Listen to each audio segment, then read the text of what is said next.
Hello guys, कैसे हैं आप। माय नेम इज सी ए विवेक धर्मशी और आज हम एक और वीडियो लेकर आए हैं। और ये जो वीडियो है ये नेगोशिएबल इंस्ट्रूमेंट एक्ट 1881 पर है। यस, इसके पहले भी हमने बहुत सारे वेरियस इंपॉर्टेंट टॉपिक्स पर वीडियोस बनाए हैं और एक सेपरेट प्लेलिस्ट भी क्रिएट कर रखी है नेगोशिएबल इंस्ट्रूमेंट एक्ट पर, और सारे ही वीडियोस यूट्यूब पर अपलोडेड है। ये उसी में से एक पार्ट है और एक इंपॉर्टेंट टॉपिक पे हम लोग डिस्कस करने वाले हैं, और ये वीडियो है नोटिंग वर्सेस प्रोटेस्ट पर। यस, एक छोटा सा टॉपिक लेकिन बहुत इंपॉर्टेंट कि नोटिंग क्या है, प्रोटेस्ट क्या है। तो आइए बिना टाइम वेस्ट करें जल्दी से शुरू करते हैं। क्या है नोटिंग, क्या है protest. Now if you see this, obviously अगर आपने मेरे प्रीवियस पार्ट्स देखे हैं और अगर आप सीक्वेंस में जा रहे हैं तो आपको ये मालूम है कि ये दोनों ही चीजें कब काम में आती है, when there is a dishonour. Now this dishonour can be either due to non payment, मतलब मेच्योरिटी पर किसी ने पेमेंट नहीं किया, या specifically in the case of bills of exchange it can also be due to non acceptance. Yes और no. Cheque और promissory note में तो ये dishonour due to non acceptance नहीं होता, लेकिन बिल्स ऑफ एक्सचेंज में होता है। सो हम कहेंगे dishonour can be either due to non acceptance obviously by the drawee, और due to non payment at maturity. तो अब सबसे पहले देखते हैं नोटिंग क्या है। अब नोटिंग का मतलब है कल जाकर अगर आपका प्रोमिसरी नोट या बिल्स ऑफ एक्सचेंज डिसऑनर हो जाता है, और आपको मालूम है मैंने अभी पीछे कहा एक तो ड्यू टू नॉन एक्सेप्टेंस या फिर नॉन पेमेंट, तो होल्डर क्या कर सकता है, होल्डर एक नोटरी पब्लिक के पास जाकर उस डिसऑनर की नोटिंग करा सकता है। वो नोटिंग कहां करानी है, एक तो आप इंस्ट्रूमेंट पे ही कर सकते हैं, या तो फिर आप एक सेपरेट पेपर पे कर लीजिए और उस पेपर को आप इंस्ट्रूमेंट पर अटैच कर दीजिए, या तो फिर partly. Sure about this. Normally जितना मैंने देखा है इंस्ट्रूमेंट के ऊपर ही नोटिंग हो जाता है। अब ये नोटिंग ऐसा थोड़ी है कि हम कभी भी करेंगे। रूल कहता है डिसऑनर के रीजनेबल टाइम के अंदर अंदर ये नोटिंग करा लेनी है। इतना याद रखें, what is reasonable has not been defined by law. तो रीजनेबल समय में जैसे आपको पता चलता है कि सामने वाला पैसा नहीं दे रहा है, बिल जो है वो डिसऑनर हो गया है, आप उसका नोटिंग करा लीजिए। अब नोटिंग जब हम कराने जाएंगे तो किन बातों का इसके अंदर मेंशन होगा, क्या क्या इंपॉर्टेंट पॉइंट्स है जो इस नोटिंग में मेंशन किए जाएंगे। इसके अलावा भी एक चीज इंपॉर्टेंट है जो हमें सोचना है, ये नोटरी पब्लिक के पास ही हम क्यों जा रहे हैं। बिकॉज नोटरी पब्लिक एक गवर्नमेंट सर्वेंट है, और जब आप उसके पास जाकर नोटिंग कराते हो तो वो जो भी सारी चीजें उस पर्टिकुलर इंस्ट्रूमेंट पर लिखता है, प्राइमा फेसी कल जाकर कोर्ट में केस चलेगा तो ये हम प्रिज्यूम करेंगे कि whatever the concern notary public has written और नोटेड इज करेक्ट। इसीलिए हम लॉ ने ऐसा बनाया है कि आप एक काम कीजिए, ऐसा ना हो जाए कि कल जब लिटिगेशन हो या कोई किसी पर केस फाइल करे तो वो ये कह रहा है कि मैं तो पैसे देने के लिए तैयार था, सामने वाला कह रहा है कि नहीं इसने कभी नहीं, इसने डिसऑनर कर दिया। तो इट्स बेटर कि जब कोई सामने वाला ना कहता है, आप एक गवर्नमेंट सर्वेंट जो कि नोटरी पब्लिक है उसके पास जाइए और वो सारी ही बातें, सारा ही मैटर अपनी सिग्नेचर कर कर आपके सामने उस इंस्ट्रूमेंट पर लिख देगा। ये आपके पास एक प्रूफ रहेगा कि कल जाकर सच में the concern holder had approach and due date पे it was dishonoured. Yes, now what are the various things. तो जैसे यहां पर आप देख सकते हैं, ये पैराग्राफ आपको पढ़ने की जरूरत नहीं, यहां पर हमने क्लियरली बताया कि क्या क्या चीजें होगी। तो सबसे पहले द फैक्ट ऑफ डिसऑनर, मतलब डिसऑनर का एक स्टैंप होता है नॉर्मली रेड कलर का, पहले आप वो एक मार देंगे, मतलब ये क्लियर हुआ कि ये डिसऑनर है। सेकेंड, कौन से डेट को डिसऑनर हुआ था। थर्ड, क्या रीजन था, अगर कोई रीजन है बताया गया है तो उस रीजन को मेंशन कर दीजिए। द रूल कहता है अगर आपका इंस्ट्रूमेंट डिसऑनर नहीं हुआ लेकिन फिर भी आप नोटिंग करवा रहे हो तो फिर ऐसा क्या रीजन हो गया। और नोटरी चार्जेस, ये जो नोटरी पब्लिक है जो ये आपके लिए नोटिंग करता है उसके कुछ चार्जेस होते हैं, तो वो चार्जेस भी कितने लगे हैं वो भी आपको उसमें मेंशन करना है।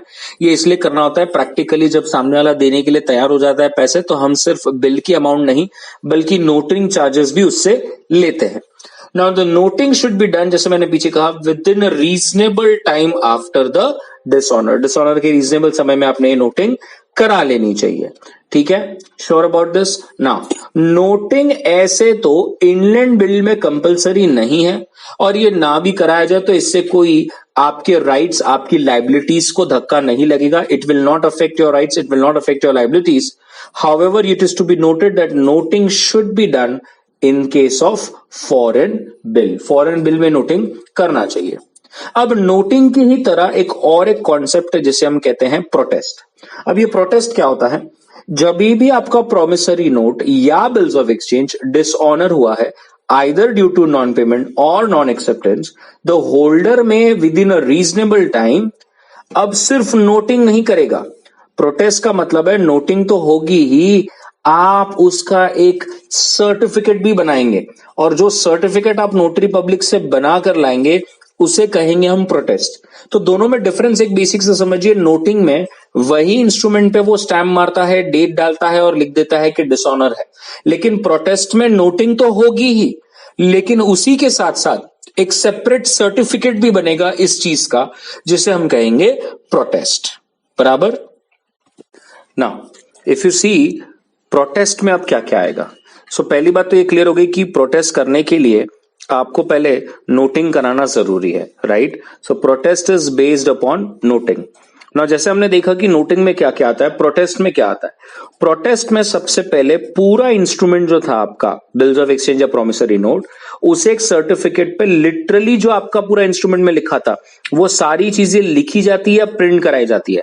सर मतलब जैसे अगर आपका कोई प्रोमिसरी नोट है, उसमें जो भी मैटर था, जो भी लोगों का नाम, address, age, amount, due date, जो लिटरली आपका इंस्ट्रूमेंट था वो डिट्टो वैसा ही फिर से सर्टिफिकेट पे लिखा जाता है या प्रिंट कराया जाता है. सेकंड, ये प्रोटेस्ट कौन बना रहा है और किसके अगेंस्ट बना रहा है, ये दो लोगों के नाम लिखे जाएंगे. ये कौन बना रहा है और किसके अगेंस्ट बनाया जा रहा है.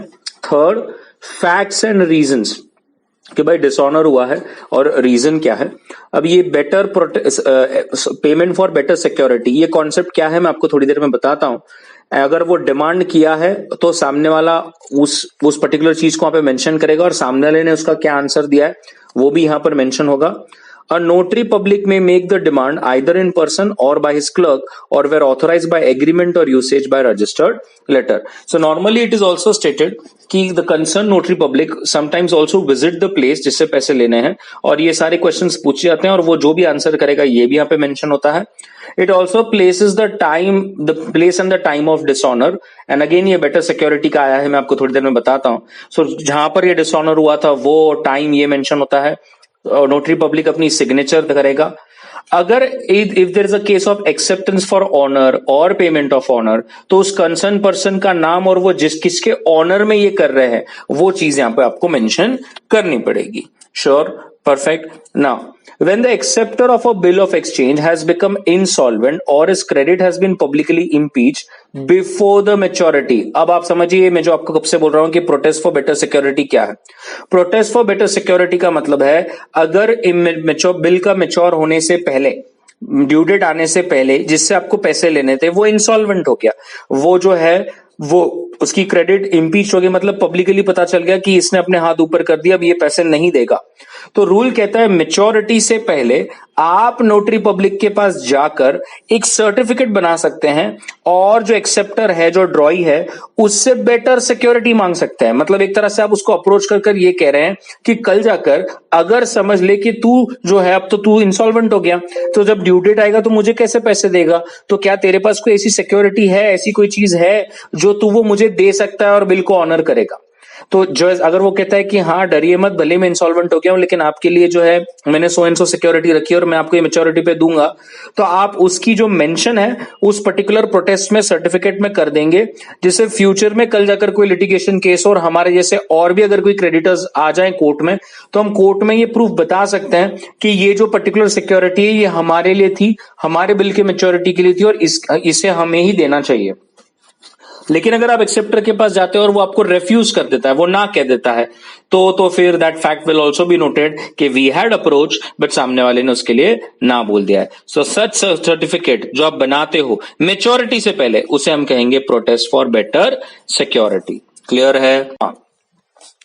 प्रोटेस्ट फॉर फॉरेन बिल्स, जैसे अगर आप देखेंगे फॉरेन बिल्स में प्रोटेस्ट कंपल्सरी होता है. So foreign bills must be protested for dishonour where the protest is required by law where they are drawn. जहां पर वो बिल ड्रॉ हुआ है, अगर वहां पर ये रिक्वायरमेंट है तो ऑब्वियसली कीजिए. The foreign bills must be protested as the law of most countries has made protest compulsory in case of dishonour. तो मैंने आपको ये पहले बोल दिया था, ये इतना सब कुछ समझने की जरूरत नहीं, सिर्फ इतना ही समझ लीजिए, इंडियन बिल में कंपल्सरी नहीं होता, फॉरेन बिल में कराना चाहिए.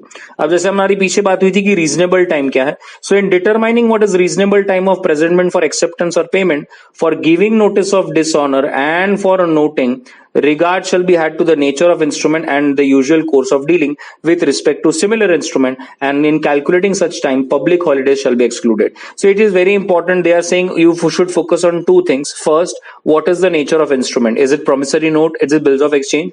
And आपका usual course of dealing क्या है, जिसके साथ आप ये ट्रांजैक्शन करते हो उसके साथ नॉर्मली कैसा व्यवहार होता है, इंस्ट्रूमेंट कैसा है. ये दो चीजों को समझकर फिर आप कैलकुलेट कीजिए कि क्या रीजनेबल टाइम रहेगा इस पर्टिकुलर केस में. अगर हम बात करें कि नोटिस ऑफ डिसऑनर कितने समय में देना है, तो रूल कहता है अगर दोनों ही पार्टीज, जिससे हमें पैसे लेना था और जिसको पैसे देना था, is carrying on the business in different places, जिसको पैसे देने हैं और जिसको पैसे लेने हैं, if they are not at same place, तो such notice can be given within reasonable time if it is dispatch by the next post और on the day next after the day of dishonour. लेकिन अगर वो दोनों एक ही same place पे काम कर रहे हैं तो such notice should be given within reasonable time if it reaches to the destination on the day next after the day of dishonour. तो अगले ही दिन कर देना है. सो ये डिपेंड करता है कि दोनों पार्टीज जो है वो सेम प्लेस पर काम कर रही है या अलग अलग प्लेस पर है. अगर अलग अलग प्लेस पे है तो जैसे मैंने आपको बताया, next post day, that is the next day after the date of dishonour, और अगर सेम प्लेस है तो it should be dispatch exactly next day after the date of dishonour. Sure about this. तो यहां पर हमारा ये वीडियो छोटा सा जो कि प्रोटेस्ट और नोटिंग